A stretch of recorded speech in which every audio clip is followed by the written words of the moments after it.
Disturbed yet? No? Well, after this show, you should be. Today, a review of Higurashi.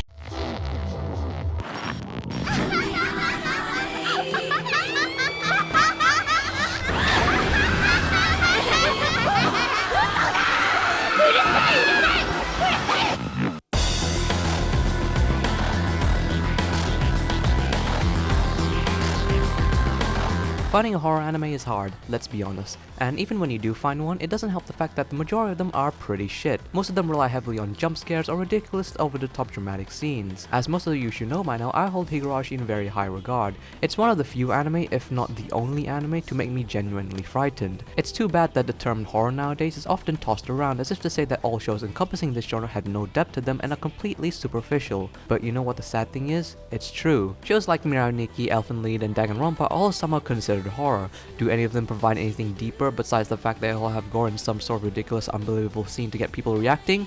Nope. Though this is not necessarily their fault, this trend started with Western entertainment, or to be more specific, Western movies. Hollywood treats anything horror related in the most shallow manner. Name any horror movie, whether it be Paranormal Activity, Insidious, Saw, or Nightmare on Elm Street. All of them follow one of two formulas. It's either extremely pointless violence, jump scares, or sometimes both.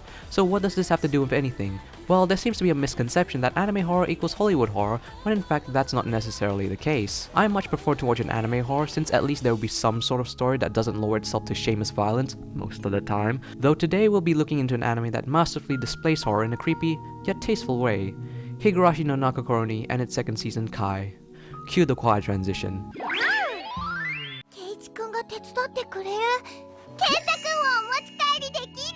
The story begins with a teenage boy named Maibara Keiichi who has just recently moved into the quiet countryside town of Hinamizawa. There he spends his carefree days in school playing games with his fellow classmates who are very nice girls. Yep, extremely nice girls. Though one day Keiichi happens to stumble across a newspaper report about a mysterious unsolved murder that occurred a few years back, and from this day on horrific events start to unfold as Keiichi realizes that his so-called friends may not seem as they appear to be. Now, in order to fully explain Higurashi's unique premise, I'll have to spoil a minor plot point up until the end of episode 4. For those lucky enough who haven't gotten spoiled yet and don't want to, I suggest you click out and watch it for yourself. Though for the rest of us, at the end of episode 4 we are greeted with a horrific death scene where Keiichi beats his fellow classmates to death with a bat and ends up clawing his own throat. At the start of episode 5 however, the story resets and everyone is brought back to life the day where Keiichi moved in. Higurashi's plotline is contained in a time loop, kind of like Endless 8, but not shit. The twist however is that every reset is different from the last. Since Higurashi is divided into several arcs, at the end of every arc, characters die in more or less different orders, different ways by different people. Each reset of an arc though focuses around a different character so that every time shit gets real, we get to see it from a different perspective. For the majority of the first season, you are left in the dark. You don't know what's happening, why it's happening, or how it's happening. All you know for certain is that for the past 3 years, a series of brutal murders and disappearances have been occurring in the village, all of which has happened during the Watanagashi festival. Every year during the night of this festival, one person is murdered and another vanishes. These events are still unsolved to this day, and the villagers refer to this as Oyashiro-sama's curse. Oyashiro-sama is the deity that looks over Hinamizawa, and it's believed that if anyone were to leave or go against Oyashiro-sama's will,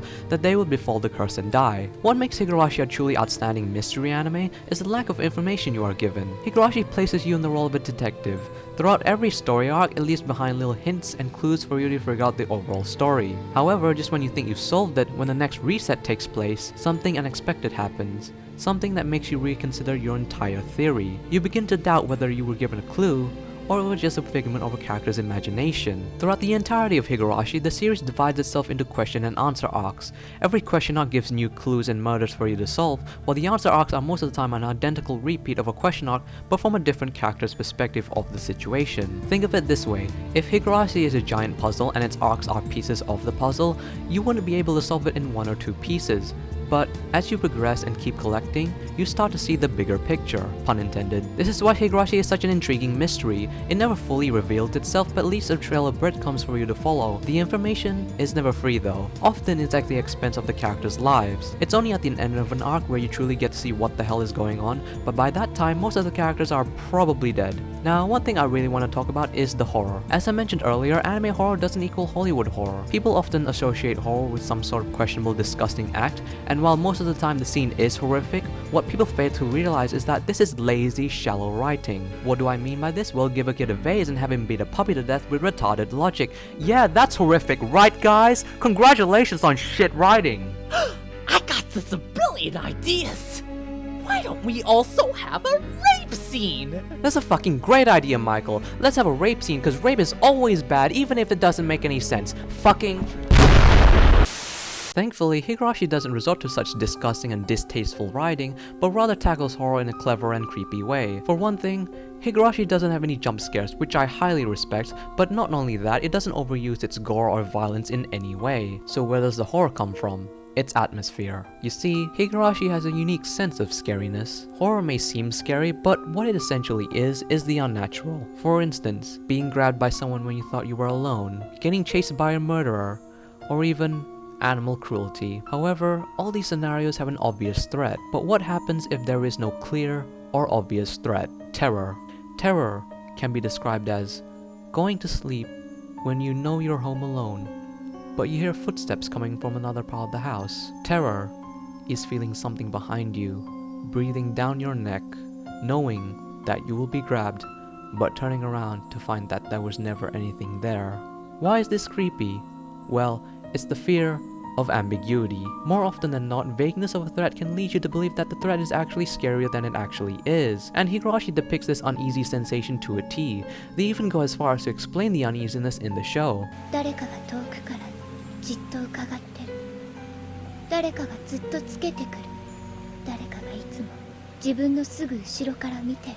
One of the many evident themes that the series has is paranoia. For the first season, Higurashi shows the many various ways that characters can slowly descend into despair and paranoia, even though they may have seemed like ordinary people. The characters act normal enough, but very slowly, they begin to distrust their friends, as if to think they're plotting against one another. Their worst possible fears start to come alight, and they become mentally unstable. Their imagination creeps up on them, and the next thing you know, you've massacred all your classmates. While paranoia is one of the biggest themes in the first season, the second season veers towards struggling against fate. While albeit it is exaggerated by how the series ends, though you can more than forgive it by how well the series portrays it. It's been shown that through countless resets and time loops, the characters always struggle to find salvation. They're always faced with an unknown enemy, and they're always met with tragedy. But through all their encounters, through all their tragic demises, maybe they'll be able to find an ending which isn't so bad. While the first season of Higurashi was at the pinnacle of the horror genre, the second season Kai, however, shifts in tone completely to become more of a thriller and a character-based show. I won't go in depth due to spoilers, but what this season essentially does is it answers all the questions in season 1 and leads the story into a final conclusion. Though there seems to be some controversy about Kai, and even I know some people who don't like the answers given due to it being too planned and contrived, which is perfectly fine, and I can see how you think that. Although personally, I found the answers to be more than fitting for the series. It should be noted that this season is less about the mystery, but more about the struggles and desperation of the characters. It's trying to convey that through repeated hardships and tragic endings, at the end of every hard journey, salvation will always come. Now, what I truly adore about Higurashi's direction is its astonishing ability to create a sense of danger with basically anyone. It's so boring to watch a horror with a main character that you know will not die anywhere in the series. It's so annoying to know which characters aren't going to die because of the vast amount of screen time that they have. And this is what makes Higurashi a great show. Every character will and can die. No one is safe. You would at least think that going to the police would provide some security, and if you thought that, you'd be wrong because this is what happens to them. 聞いたことありませんね。証明できるもの持ってますか?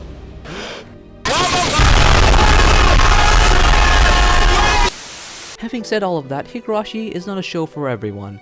If you can't handle the gore or the uneasiness it brings, this is not a show for you. Some people even can't handle the slice of life aspect at the start of every arc, even though that is one of its appeals. It always starts off with a slice of life feel, but then later flips it on its head and just shows how fake their carefree days really are. While it may or may not hit you hard the first couple of times, later it can become repetitive and even schizophrenic. I mean, can you imagine such an upbeat tone that turns dark? Well, you can now. Happy, lucky, Dochy, yes, yes, yes. Happy, lucky, Dochy, no, no, no. All of the Oni-chans be after me, but I'll never be their Emoto, because murdering Oni-chans, that's my motto. My cleaver penetrates, yo. Did I just break their hymen, yo? Oh, sorry, their screams of terror broke my flow. But I think I just heard a crow, but no, it was Keiichi-kun going, oh no, while Rena whispered, I'll take you home. お父さんがね、やっと就職したから新規行って家の模様替えでもしようかと思って。 The characters. Let's start with Keiichi, shall we? Maebara Keiichi is introduced as your typical main protagonist who's basically just your cardboard cutout of every shonen male character ever. However, what differentiates him from the norm is his slow descent into madness. At first glance, he may seem and act as your mediocre harem protagonist. When he starts to uncover the truth behind the mystery, he basically turns insane, by which I mean there's a lot of screaming and bludgeoning to death, which more or less goes like this.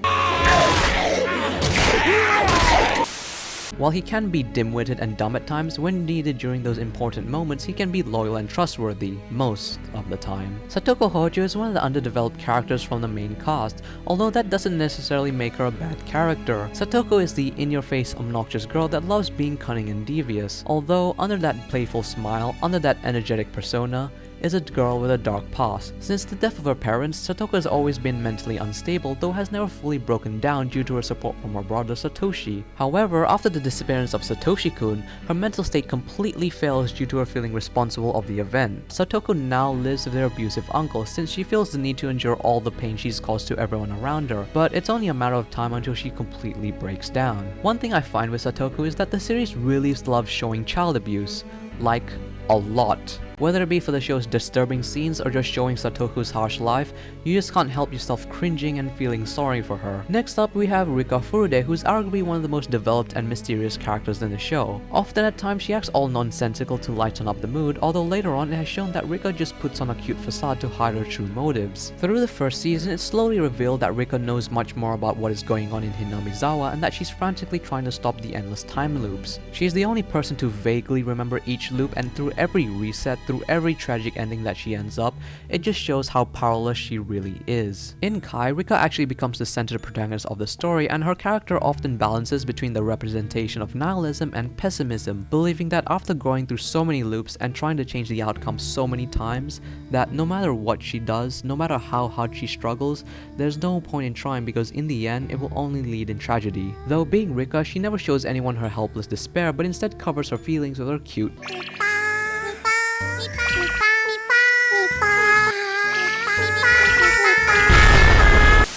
Up next we have... Who the hell are you? What? Get out of spoilers! Fuck!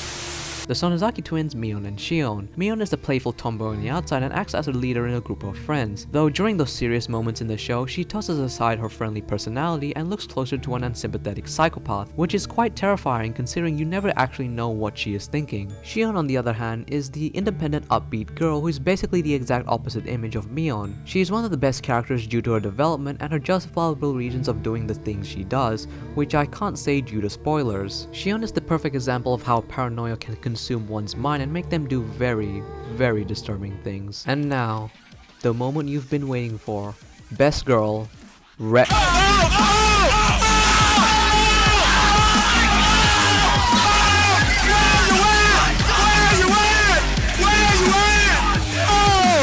Okay, but seriously though, Rena is best girl, and if you don't like her, I'm gonna shove this stick right up your... I'd like to think of Rena as best girl due to her uniqueness. I mean, just look at that hat! That hat is shit, Kevin. Well, you know what, Louis?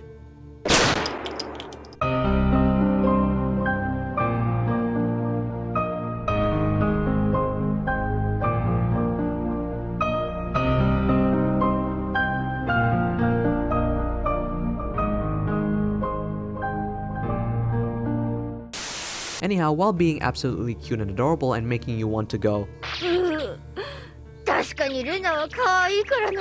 Rena's character should not be judged on the surface as just cute.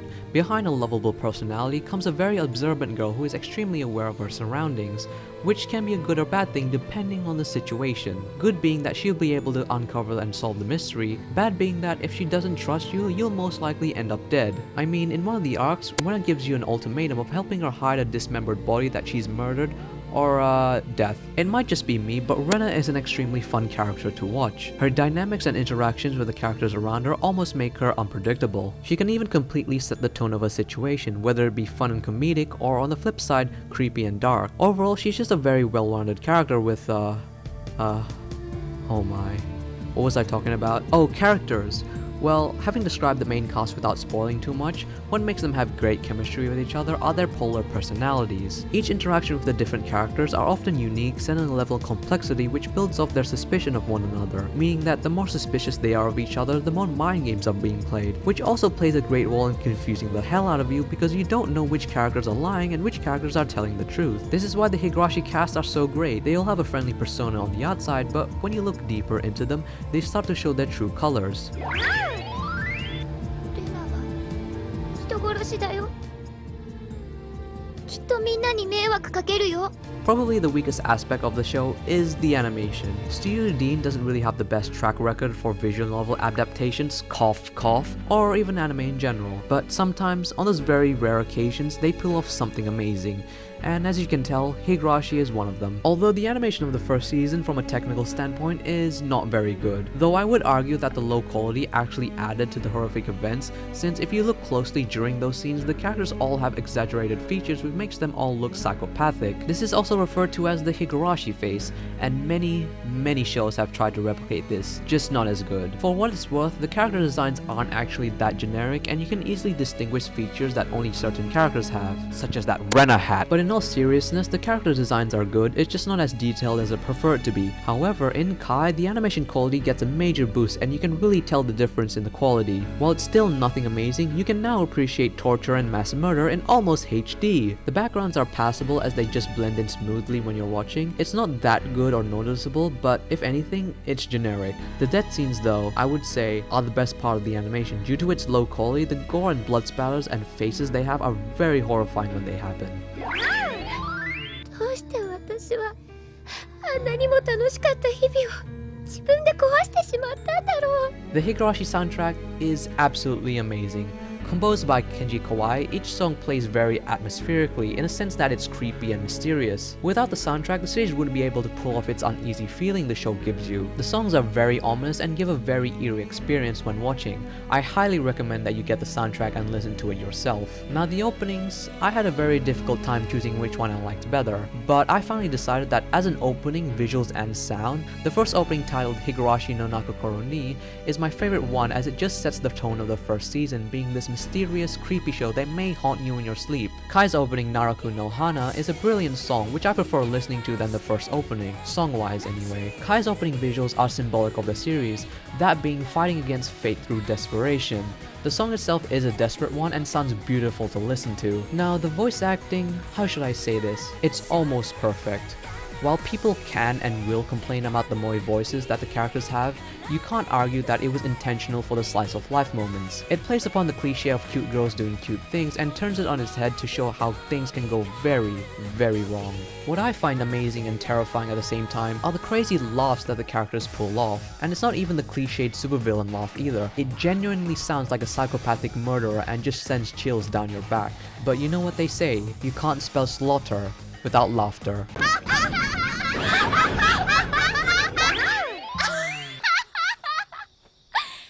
だから無理無理。だってお社様はいるんだもん。 If you've made it this far into the review, congratulations, you don't have ADHD. In any case, if the length of this review doesn't sum up my overall thoughts of the show, it can be basically boiled down to Higurashi is the best horror anime to date, and other horrors try to be what Higurashi is but fails completely in comparison. So Danganronpa, Miraniki, and Elfen Lied, take some fucking notes. Higurashi received scores of Story 9, Characters 8.5, Animation 5.5, Sound 9, Enjoyment 9.5, giving an overall score of 8.3. If you haven't already seen Higurashi, please do so. It's the pinnacle of the horror genre and it's everything horror done right, though be warned, it's not a show for everyone. So if you can't handle it, that's completely fine. I don't normally say this, but you may be misinformed by thinking only the first season of Higurashi is licensed, but Higurashi Kai has been released and licensed by Siren Visual in Australia, and yes, they do ship internationally, so if you want a copy, link in the description. With that out of the way, for similar anime, I recommend Steins Gate, as the time travel aspects are very similar, and Perfect Blue for not necessarily a horror, but a great psychological thriller. Anyhow, sorry for not posting for about 2 months, I've just been really busy with university. Oh, that's very nice. Watch Sankyo no Terror, they said. It'll be good, they said. This is pretty good. What are people doing? Who needs Tokyo Ghoul? I've recently joined Madman's press list, and they were kind enough to give me their August release of Date Alive. If you don't know who Madman are, they are the biggest licensor and distributor of anime in Australia. So if you live in Australia like I do, go purchase your anime from them, as they have no shipping charges locally. They've also got a free streaming site, AnimeLab, which have the popular shows of each season. So if you don't have access to a legal streaming site, check out AnimeLab, it's completely free. I don't normally advertise, but Madman has a lot of diversity in their catalog, so you'll be hearing a lot about them from here on. All promotion aside, hopefully it won't take me as long to make another video. Anyway, it's been Kevin, and I'll catch